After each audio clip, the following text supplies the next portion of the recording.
You guys have found the Rational Football League show. My name is Emmett Swarat. I'm here as always with my co-host Brendyn Ford. We are on to week 6 in the NFL already. This season feels like it's blowing by. Last week though, we did do our picks and I ended up going, 7-7, and B actually finished 11-3. Jesus Christ, B. He was on fire. I'm even shocked about that. You know, man. Sometimes just throwing darts out there. Okay, here we go. So.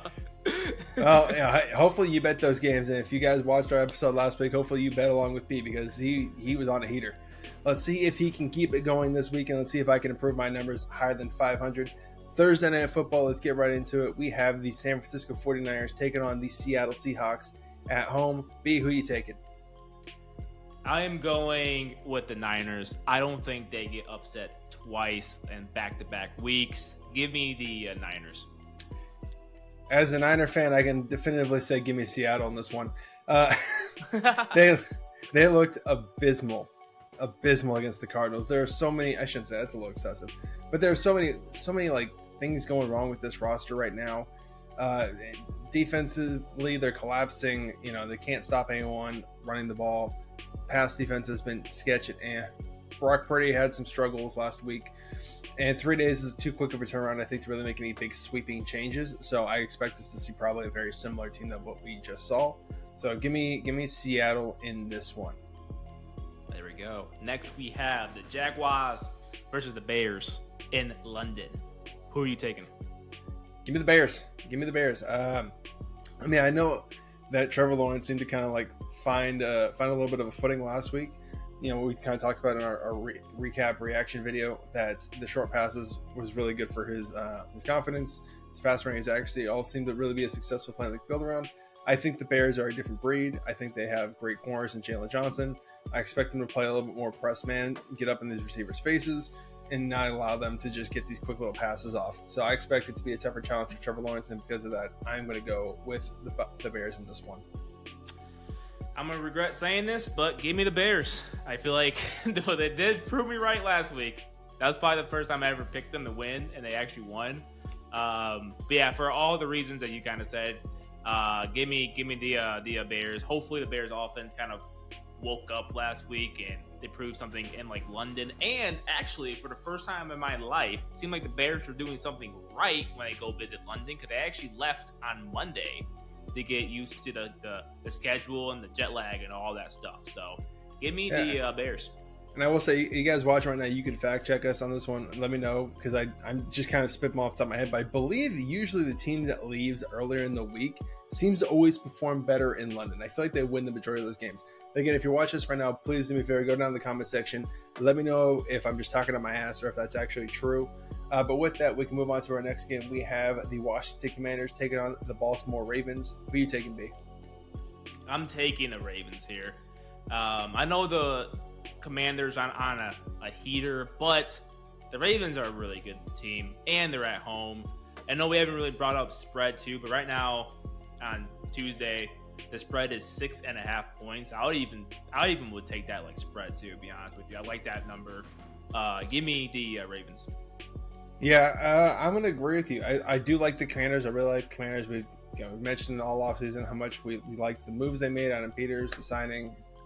Jane Daniels as a fit with Kingsbury. We've heaped praise upon the Commanders, but I think this is just where they meet the buzzsaw. You know, the defense for the Commanders is middle of the pack at best. It's going to be tough to stop Lamar Jackson and Derrick Henry. So in this case, give me the Ravens in this one. Sweet. Next we got the Bucs visiting the Saints. Who are you taking here, man? Give me the Bucs. I think they had a rough showing against Kirk Cousins and the Falcons last week. They seemed to be in control for the majority of that game, but Kirk got a game. I mean, it's hard to stop a guy when he's putting up 500 yards, and he was on one. Derek Carr, it looks like he's not going to be playing. He has an oblique injury, so we could be seeing rookie Spencer Rattler in this game. I expect Baker Mayfield to play a better game, and I expect the Bucs to come out on top on this one. Yeah, same here. We're on the same page. Give me the Bucs.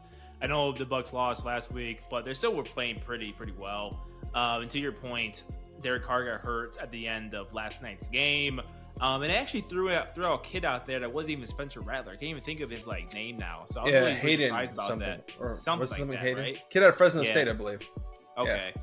I had no idea who he was. So if your starting quarterback's not going, that's pretty tough. So give me the Bucs. Perfect. All right, next we have on the docket with the Philadelphia Eagles taking on the Cleveland Browns. 1, 2, 3. Say it at the same time. Yeah, let's do it. Let's do it. Okay. 1, 2, 3. Eagles. Browns. I'm just kidding. Oh. Give me the Eagles all day.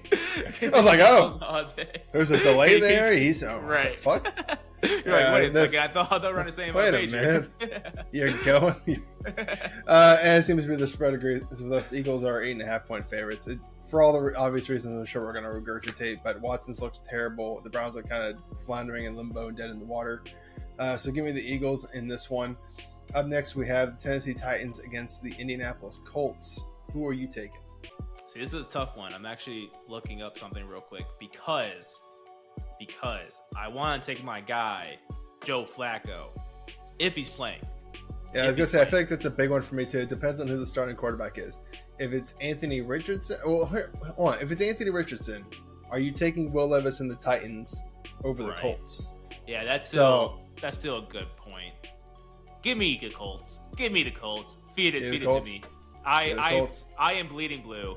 give me the Colts. Oh God, I don't want to say Titans and then all of a sudden it's Joe Flacco starting. Yeah,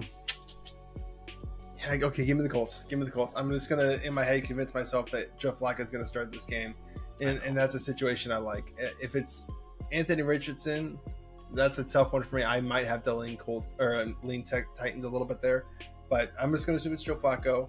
Give me the Colts in this one. Sweet. Next we got the Texans versus the Pats. The Drake May game, which we already got. If we have a video on the channel, haven't had a chance, go check that out. We gave our opinion on that decision to start Drake May out of the blue. But who are you taking, B? I gotta take the Texans here. I mean, you're putting a rookie quarterback in one of the worst offenses in the entire NFL against a Super Bowl contending team. I'm surprised the spread, at least right now, I'm checking this live again. I'm surprised the spread is only 7 points right now. Yeah, it definitely feels like it should be more. Give me the Texans as well. This one seems like a no-brainer. I don't expect Drake May to have a good game. I'd be surprised if he has better than a 60% completion percentage, and I wouldn't be surprised if he has more than one turnover in this game. And I'm gonna go on a limb here and say sacked at least 4 times. Next on the docket, we have Green Bay Packers against the Arizona Cardinals. Who are you taking? So I haven't been spicy yet up to this point. I usually like giving out a spicy take out there. I'm gonna go upset. I'm gonna go Cardinals here. I feel like they might be riding a high from last week. I still somewhat expect the Packers to win, but you gotta throw in a little bit of spice in there. You gotta throw in a little bit of pepper. You know what I mean? So give me the Cardinals. Yeah. As a 49er fan, I would like both these teams to lose. Can I vote for that? A tie? Can I? No, not a tie. More like the stadium crumbles in on itself. Give me the Packers. Like Dark Knight 2 style, whatever the movie was. The Dark Knight Rises. Yeah. No, give me the Packers in this one. I expect the Packers, unlike the 49ers right now, seem to have a penchant for being able to close out games. So in Arizona, while they did show some good things on tape, this past week against the 49ers, that game definitely was a lot of the 49ers beating themselves. So I expect the Packers to still handle this game, and they're at home. So give me the Packers in this one. There we go. Next, we got the Chargers versus the Broncos. Who are you taking here? This one, I don't know. Broncos. You know what? I keep saying it online to all our Broncos followers that watch our videos that the NFL is better with the Broncos are good, and they seem good. That's a top. I keep saying top 3 defense. At some point, I'm gonna have to correct myself and just say the top defense in the NFL. It's not even just the offense has been average. It's been suitable. It's been sufficient. Bo Nix got into it with Sean Payton last week, and it seems to have made him love him more. I don't get how that works, but okay. Nothing like a little toxic relationship. We ain't into that. But But yeah, I expect the Broncos to win this one. Give me the Broncos. What about you? Sweet. I might go opposite. I was looking at some data right now, just real quick. They're not expecting a lot of points scored. The over/under is 35.5 points, Jesus. which is intriguing. So it makes me wonder, like, is Herbert hurt? Like, guess what? Like, I think he played before their bye week, right? Last week they were on a bye. But Yeah. I think he played though. I remember there being some talk about him potentially being injured, but they also have the Chargers offense also has not looked stellar so far from the season. Yeah, that makes me a little bit hesitant to go Chargers. Yeah, I'll go Broncos. Again, recording on Tuesday is tough. We don't know yet like what's going on with these players, and Broncos, I mean, I do have a little bit of recency bias. They are hot right now. They're winning. So, yeah, give me Broncos at home. Yeah, the hot hand fallacy. Yes, Yeah, the Broncos. exactly. Up next, we have an AFC matchup. We have the Pittsburgh Steelers taking on the Las Vegas Raiders. Who are you taking? This is... Oh, man. I mean, do I take one weird offense over another weird offense? Do I, you know what I mean? Like, I might. Okay, I'm gonna go with Steelers. I'll say that with a little bit more belief in it. Just because I know the Raiders won they lost last week. They got smacked actually. Yeah, give me the Steelers. I know Steelers were a mess on Sunday Night Football. I just remember now watching a little bit of that Raiders game against the Broncos. They got absolutely smacked. Yeah. Give me the Steelers. What am I even saying? Yeah, I was wondering on this one too because Christian Wilkinson's out for season. Devontae Adams still isn't playing. I think Gardner Minshew is hurt too. I may be misremembering that. And again, we kind of discussed it with the Steelers. As long as they play clean ball, that offense, maintains drives. That's a tough out anytime. Now, granted, the Steelers look like they're going to be without Nick Herbert. I think he's already been ruled out for this game, so that's going to hurt that pass rush. But you still got T.J. Watt, you still got Minka Fitzpatrick. I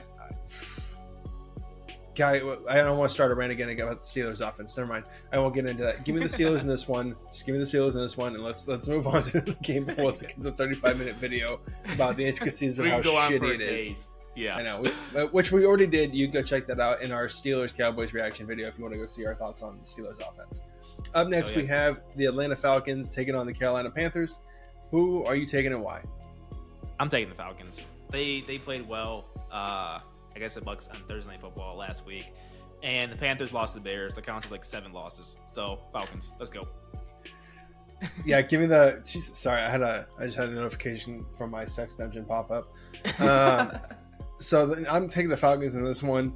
You're right. Kirk Cousins did look fantastic last week. I don't expect to put up that same level of performance, but obviously they have something going there in Atlanta, and that defense has looked, above average to me. At some point, we're going to need to have a conversation about Dave Canales because Bryce Young started out the year, some expectations he might improve, and the few games he did play on, he progressively regressed. Then we have Andy Dalton who stepped in, looked good the first week, second week looked okay. Now he's looking terrible. Another quarterback regressing in this offense. At some point, when do we point the finger at Dave Canales instead of these quarterbacks? Anyway, again, that's its own separate video. We'll cover that in a different one, I'm sure. But for right now, absolutely give me the Falcons. This one seems like a no-brainer to me. All right, next we got Lions versus the Cowboys. Who are you picking here? Fuck. God, I hate the tough ones because it's like, you're splitting hairs. Yeah. No, I don't think I can go either way. Give me the Lions on this one for sure. Just like we discussed in our Steelers-Cowboys recap, the Cowboys have been chaotic. They have been drama. They have been dysfunction. They had 2-3 turnovers, I believe, last week, potentially 3 turnovers. They had 11 penalties. They're playing sloppy right now, and they got away with it. They absolutely got away with it last week against the Steelers. I think the Lions are a different beast. I don't think they're going to let you off the hook with that. They have an explosive offense that can score at will.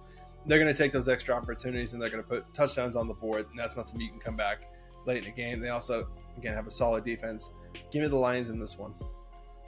Yeah, I'm right there with you. Give me the Lions. I actually was looking up if Micah Parsons will be available too. He's questionable right now, so I'm guessing he will be. But Lawrence is on the IR right now. Brendyn Cook is on the IR right now. And when you're missing key players like that against a really good team, that's just makes the hill even more steeper for you. Lions have a top 3 O-line unit, so I think if they don't have Parson, that also is a really big miss. Yeah, give me the Lions. All right, for Sunday Night Football, we have the Cincinnati Bengals versus the New York Giants. Who are you taking? Can I just ask why this is the Sunday Night Football game? Because it's New York. Let's be honest. There's always been an East Coast bias, and the Giants. The NFC East gets such a ridiculous amount of unwarranted, undeserved primetime games. But that's probably why the Giants have it. So it's in Rutherford. So it's a home game for the Giants. It's so weird. All right. Well, I don't really see the appeal of this game at all. I'm battling in my head because either the Bengals will just come out heartbroken and destroyed and just completely out of it being 1-4 right now, or come out with their hair on fire. And the Giants just won last week, right? Didn't they just beat the Seahawks? Yeah, 29-20 without Malik Neighbors. So this is kind of a tough one because in my head I'm like, are the Bengals gonna be out of it, or Giants riding a high right now? I'm gonna go with the Bengals because I hope they come out with the hair on fire or something to prove. I do think, even though the record is worse than the Giants, I still think they are a better team. So give me the Bengals. Yeah, second I thought you were gonna go. I thought you were gonna go Giants. I was about to yell, "You fool!" I almost was spicy. Almost was. Yeah, no chance in hell. Give me the Bengals in this one. I believe. I agree. I don't hope they come out. I expect them to come out with something to prove. You know, they've put up 38 points against the Ravens. Joe Burrow and that offense seems to really be clicking. We'll see if the defense decides that they want to actually cover anyone today or stop anyone today, or I guess Sunday. But give me the Bengals in this one. I expect it to be a blowout. I don't expect it to be close. You know, maybe penalties, some suspect penalties in the second half. I'll make this, a 7-point game so we all get that great notification. Sunday Night Football is a 7-point game. Turn it on now. Giants driving. Right. Everyone gets those, right? You get those too? I think I do. I kind of just snooze it, I think, though, because I'm just whatever. But... I feel like every primetime game I get the fucking notification, which, seems a little suspect, but whatever. Yeah, give me the Bengals in this one. If they come out and lose this game, they need to trade everything that's not nailed down. The sell. Yeah, it's sell time. Last game, Monday Night Football, we have the battle for New York, the battle for the AFC East. Buffalo Bills taking on the New York Jets. Who are you taking and why? Yeah, I think I'm going Bills. God, let's love how frisky they are. But I would not be surprised if the Jets won, because sometimes in the NFL we see that where a team, we fire their head coach at the next game with the interim head coach to get some weird resurgence going on. They win. I think it happened with the Raiders last year with Pierce when he took over when he did. So I won't be surprised some weird just stuff happens in that game. But I just love watching the Bills play. I just love watching them play. So give me the Bills. Yeah, and I was kind of thinking that same line a little bit too over the Jets. Head coaches get fired. Sometimes teams come out and surprise you. But I feel like you normally see that when it's dysfunction. When you see the head coach was terrible, he was just death gripping everything. He lost the locker room. They get fired, new guy gets implemented, and the team rallies around that guy. That doesn't seem to be what happened in the situation to me. It seems to be a terrible owner did terrible things, caught everyone off guard, supposedly, even Aaron Rodgers. I don't buy that, but supposedly. Yeah, if we're taking everyone at their face value, then it caught even Aaron Rodgers off guard. I expect them to come out and have a sluggish game, to be honest with you. I don't expect them to look at it all, and that they've looked great so far because of that offense. So give me Buffalo on this one. I expect them to get back on track, get to 4-2, and take a solid holding over the AFC East.